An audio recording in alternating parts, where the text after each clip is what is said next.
If you want to know how extreme is the social decline that is spreading all over the United States, all you need to do is walk the streets of our bigger cities. You don't even have to go to the bad areas to see the absurdities that are eating away our communities and destroying them from within. As we will show you in this video, even in the best parts of Washington, D.C., filth, squalor, and disease are everywhere. New images show that only a couple of blocks away from the White House, countless needles can be seen on the ground. Homeless encampments are taking over national parks, and the rate of delinquencies has spiked to the highest levels in history. The same is true for many other areas that used to be prosperous and economically and socially stable. Unfortunately, their decay is happening at a frightening pace and will only continue to accelerate as economic conditions go from worse to catastrophic in 2023.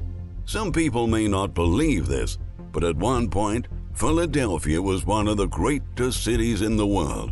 But nowadays, the city of Benjamin Franklin is filled with prime examples of the social insanity that is rippling across the country.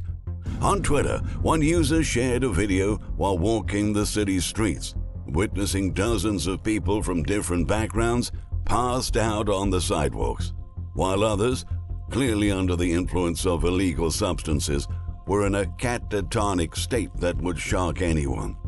But the truth is that, after years of neglect, no one is really surprised to hear that this is going on in Philadelphia. But what about a block from the White House? A video shared by Benny Johnson exposed scenes that seem like they've been taken out of a zombie movie. Exactly one block behind the White House, dozens of homeless encampments were scattered throughout city streets and even into national parks. Severe sanitation issues, including human waste, used needles, and trash piling up everywhere, left Johnson in disbelief.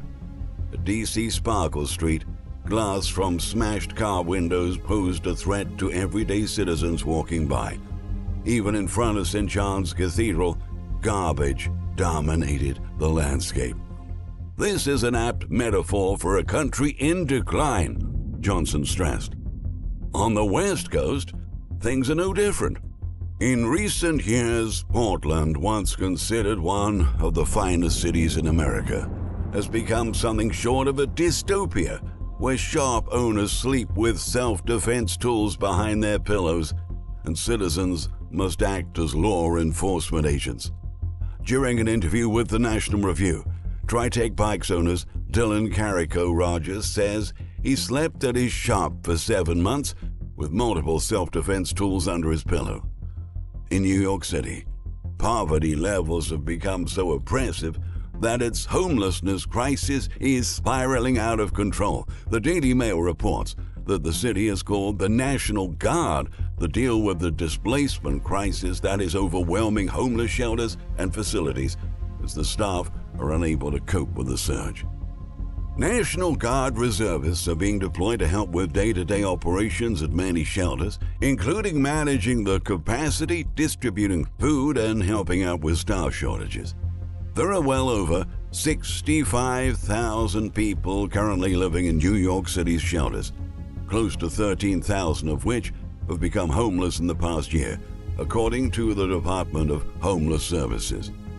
Do you remember any other period in history in which government officials of any city brought in the National Guard because homelessness had exploded to unprecedented levels? This crisis is unfolding at a pace that is just breathtaking. Unfortunately, desperate people living on the streets are doing desperate things to survive. The Mail reports that even in some of the nicest neighborhoods in the Big Apple, some people are stealing goods and reselling them just a couple of blocks away from where they committed the theft. And those are actually the least worst cases happening out there, researcher notes. New York, San Francisco, Los Angeles are no longer cities of aspiration. They are increasingly defined by an almost feudal hierarchy. The rich live well, protected by private security and served by local coffee shops and trendy clubs. Meanwhile, the working class struggles to pay rent, possesses no demonstrable path to a better life, and as a result, often migrates elsewhere, Kotkin highlights. Offense rates are soaring everywhere, and homelessness, once an exception, is increasingly widespread. Those very streets once said to be paved with gold are now filled with discarded needles, excrement, and graffiti, the expert added. The old saying that the city air makes one free all too often means freedom to be poor, to experience endemic homelessness, collapsing public infrastructure, and rising neglect, Kotkin says. In the state where it's no longer considered a felony to steal anything worth less than $1,000, there has been property theft, including a huge rise in carjackings.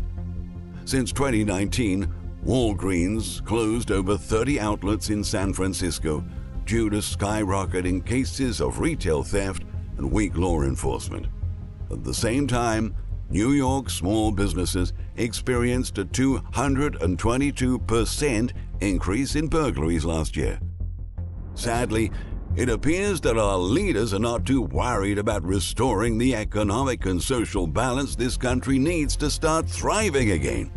Year after year, our social decline intensifies and our major cities continue to collapse all around us. If you love America, you should be completely disgusted by what is happening to our country. What do you think our founders would say if they could see what our cities have become? They would certainly be deeply ashamed of us.